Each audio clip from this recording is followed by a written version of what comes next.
Hi guys, as you all might have read in the mail Danny sent, we get the chance to look into the code of Zaxx's Copilot UI.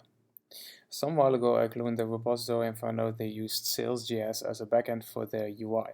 Since then I've used Sales.js myself for R&D projects, and so I thought it might be cool to give you guys a small demonstration of the power of Sales.js. So without further ado, I'll dig right in. Well, first things first. Let's open a terminal and make sure that you guys all got Node and stuff, because Sales.js is a JavaScript framework for backend. So I've got Node, I've got npm, so I'm ready to go. First we want to install Sales itself, so it'll be npm install g global, so we can use the sales command sales. But because I already got the sales package installed, I won't do this again. So now we have the sales command, and it says here that we can just go ahead and create something new with sales new. So if I do sales new API, it'll give me a wall of text and it'll start downloading the packages that it needs. And if all went well, we get a fully scaffolded project. Here we go. If you go now into, oh, you can see I've got an API folder. So if I go here and then just list, you'll see that it generated quite some things. This might look familiar. Amber does the same thing. So all cool. Now if we do sales lift, we already got a program running.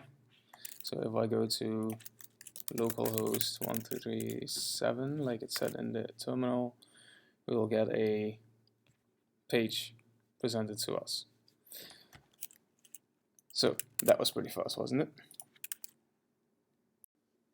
So what I want to show you guys now is how easy it is to use Sales as a backend API, especially if you want to maybe prototype something or just quickly generate or use a API for a database. So what I'll do is I'm going to create some simple CRUD operations for a table, which is called identity. It has 3 columns: ID, name, and device ID. Let's go back to the terminal. We're going to quit the the lifting, and we're going to type sales generate API identity, because that's the name of the table. It'll create a new API. So if we head into API, we'll see that it has several folders: controllers, models, policies, responses, and services. And inside models, you will see that sales automatically created a identity file for us. Let's head into the identity file. You'll see that it generates some code. It's not a lot. It's the standard Node stuff. The only thing new is the attributes, and we actually need to do 2 things to get this working. One is define the properties in here, and 2 is either add 2 more columns to the table or define a config here, but I'll talk about that in a minute. So let's add name. Name, it'll be a required thing, and it is of the type string. And let's add the device ID, which is also required and is of the type string as well. Cool. Let's save this. Then at the table, we can add 2 things, 2 columns. One is created at, which can be defined as daytime, and a updated at, which is also a daytime. Oh, updated at daytime. Cool. Both are also required. Now what we also need to do is hook up the database through the sales API. To do this, we need to go to the config folder, which is here. And then, as you can see, there are a lot of settings nicely separated. And we need to edit the connections file. Inside the connections file, there is a example config like this. Now, I'll be changing this into the credentials of the R&D server, so I'll not be showing this on stream. But yeah, here you need to change the values to your host username, password, database, etc. Cool. So now, as you saw, we edited the configuration of the connections, but now we also need to tell sales that we need to use that particular connection. So let's go into the config file for the models, and in that file there's a setting called connection, and the only thing you need to do is put the adapter that you defined in connections into here. So that's it. Let's save it. And now we're ready to test the API.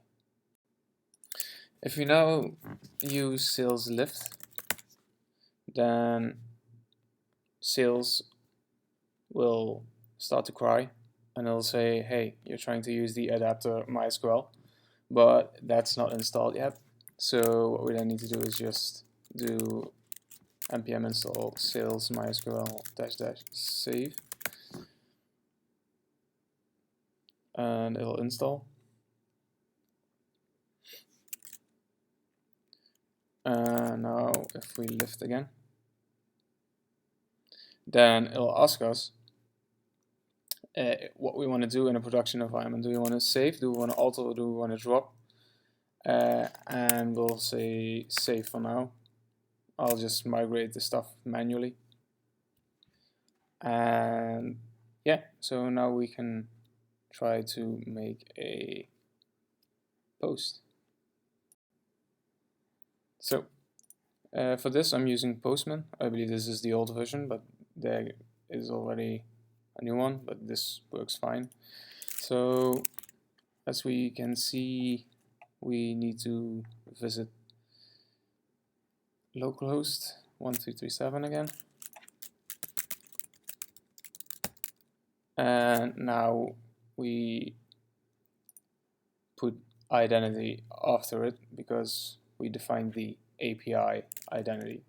Now we want to post something, so let's do something raw, and we'll see I already created a JSON object with the name Timo and device ID ABCDFGHI, and let's see what happens if we send. You'll see that we got a 201 created, and that this is the response, name Timo, device ID, ABCD, etc. The created at and the updated at is automatically filled in by sales, and we got an ID. As you might have seen in the models file, ID wasn't defined. That's because you don't have to define primary keys. It'll just automatically put that in for you. And if we look at the table and check the content, then you'll see that this is filled in nicely. Now if we do a get and we'll hit send, then you see we'll get an array with one object. And that's pretty much it. That's how quickly you can create an API for sales. If there are any questions, please ask them below. I will try to answer them as best as I can. So yeah, I'll see you guys later.